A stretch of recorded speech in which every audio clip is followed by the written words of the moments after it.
Assalamualaikum warahmatullahi wabarakatuh. Okay, we continue our discussion regarding oligopoly market. So I already share with you the perfect competition market, monopoly market, and also the monopolistic market. So this is the fourth types of market, which is oligopoly market, and then you can refer this oligopoly market in your textbook page 286, and the definition of this oligopoly market or this type of market structure is there are only a few firms selling either standardized or differentiated product, and it restrict the entry into and exit from the market. Okay, so it's different. If you look at the perfect competition market, there are many seller and their product is homogeneous. And if you look at the monopoly market, there are only single seller or single firm selling, and their product is unique, or there are no close substitute. And if you look at the monopolistic market, there are many small firms selling differentiated product. And if you look at this type of market oligopoly, there are few firms, but they are selling either standardized or differentiated product, and there is also restriction for entry and exit from the market.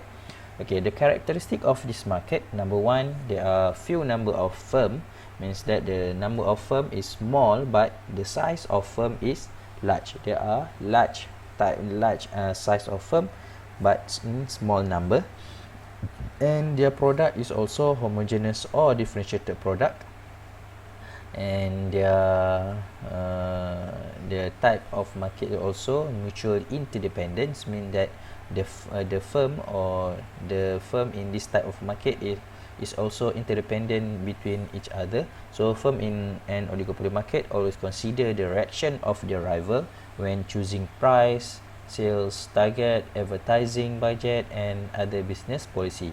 So because there are only a few number, so their sales, their advertising, and their price is always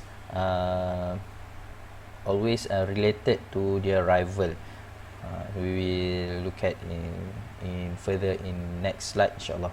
Okay, their decision is always related to the rival, either they want to increase the price or lowering their selling price.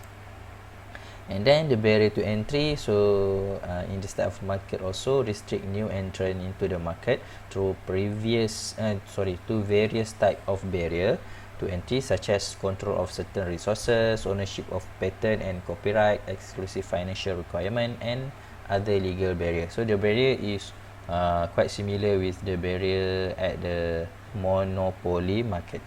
So you can refer to the monopoly market, because I already explained in detail regarding the barriers in the monopoly market.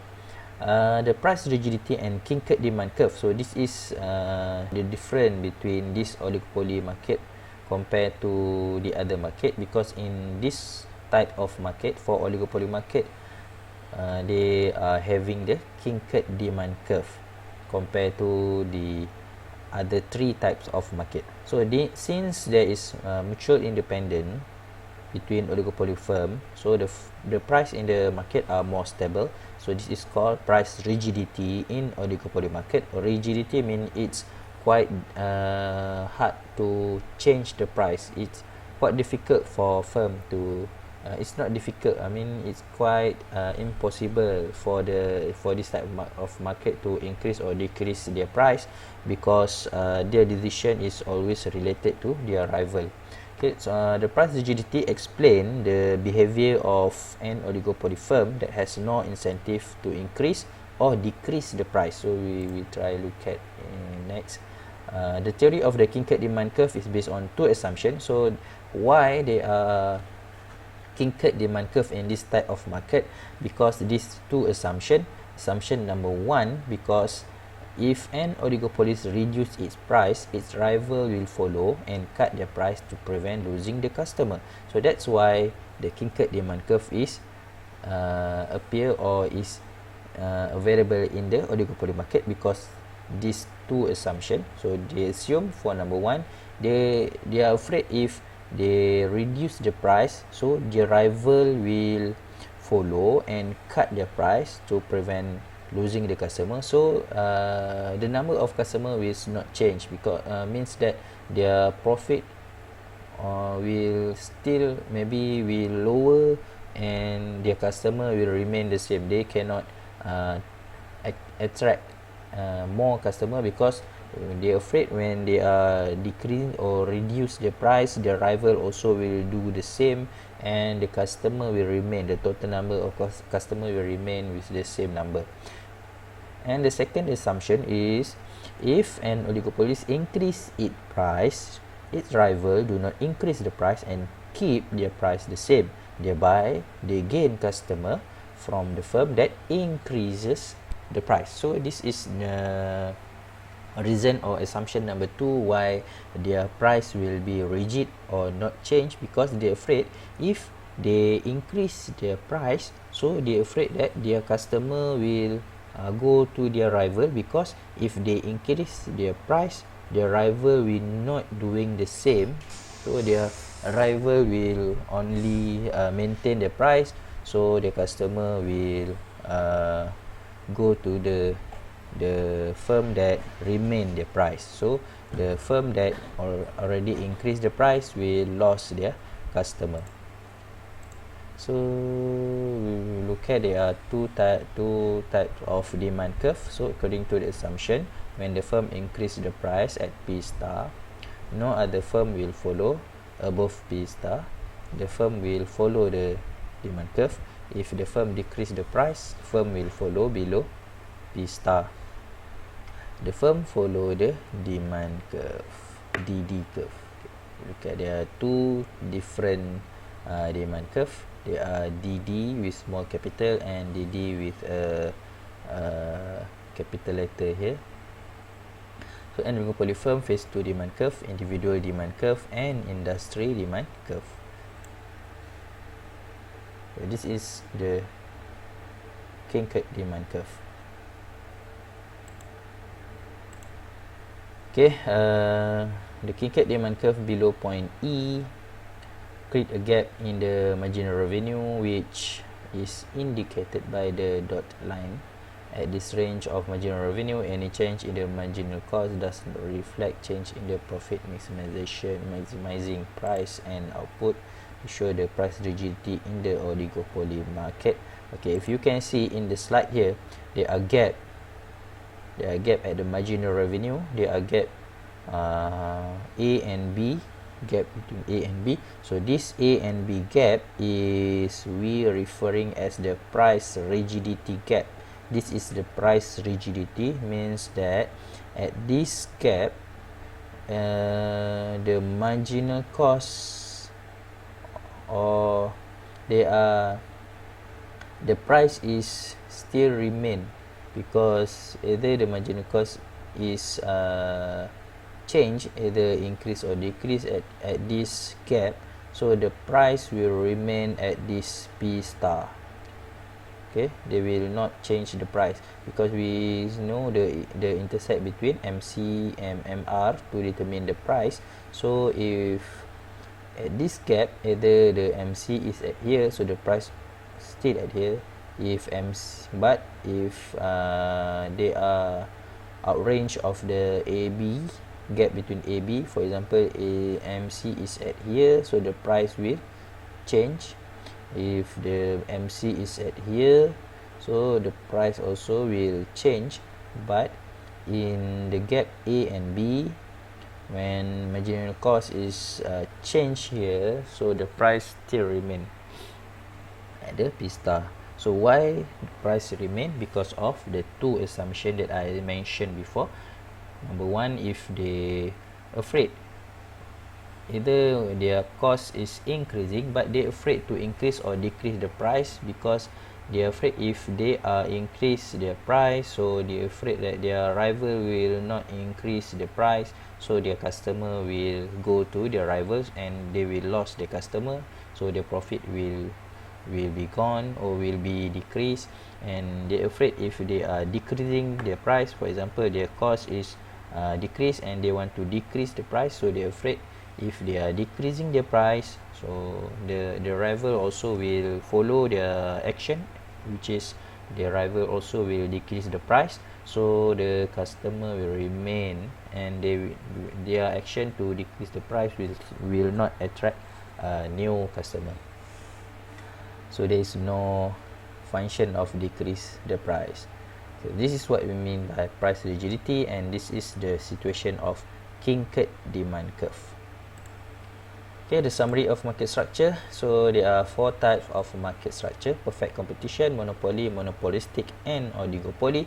So the number of seller in perfect competition is large number of seller, monopoly is single seller or one seller, monopoly competition many seller, and oligopoly only a few seller.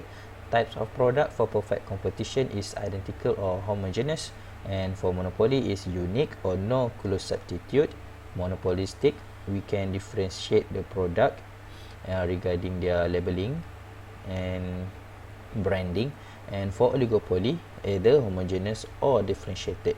And for characteristic number 3 is entry condition. For perfect competition, it's very easy to entry and exit. For monopoly, quite impossible because there are many restrictions. And for monopolistic, it easy but not as easy as perfect competition. And for oligopoly, it quite difficult but not as difficult as monopoly. And control over price for perfect competition, it's none because they cannot control the price because they only follow the market price, which is will be determined regarding demand and supply curve. And for monopoly, they will control the price, so not some but they will control the price. And then for monopolistic competition, they have some power, which is they can control the price. And for oligopoly also it is considerable, so they will also can control the price also, because it is a few, and considerable means that they can control the price. However, they need to look at their 2 assumption, which is if they increase the price, they're afraid that the rival will maintain the price, so their customer will lose because the customer will go to their rival, and they're afraid if they are lowering the price, so the rival will follow the action, and the customer they will cannot attract new customer because the customer will remain with their rival. So that's why it's state that it is considerable. However, either they want to increase or decrease it, it's depend on their assumption and the rival action. And for example, the product for perfect competition is the agriculture product such as wheat and corn. Monopoly is local phone service, electricity. Local phone service is for fixed line phone service, electricity, Astro as the satellite provider channel. And for monopolistic competition such as food, clothing, shampoo, right? And for oligopoly is automobile, cigarette, or maybe our petrol station. Okay. And profit maximization, all type of market will regarding to situation when MR equal to MC. MR equal to MC for marginal approach. And then short run equilibrium, all type of market will gain 3 types of profit, which is subnormal profit, supernormal profit, and normal profit for their short run equilibrium. And for long run equilibrium, it will be different, which is for perfect competition, long run equilibrium is normal profit, due to free entry and exit. For monopoly, super normal profit because barrier to entry and exit. For monopolistic competition is normal profit due to also free entry and exit. And for oligopoly, it is super normal profit because it is have a barrier to entry and exit. Production efficiency for perfect competition is, yes, there are production efficiency, but the other type of market is not efficient because they are not produce their product at the minimum average cost. And the shutdown situation is similar, which is at the short run, or the short run means that average revenue is lower than average variable cost. It also average revenue lower than average variable cost, average revenue lower than average variable cost, and average revenue lower than average variable cost. It's the same situation. Okay, I think that's all for our session, and thank you. So if you have any question, you can contact me either using our Telegram or WhatsApp group. Okay guys, Assalamualaikum warahmatullahi wabarakatuh.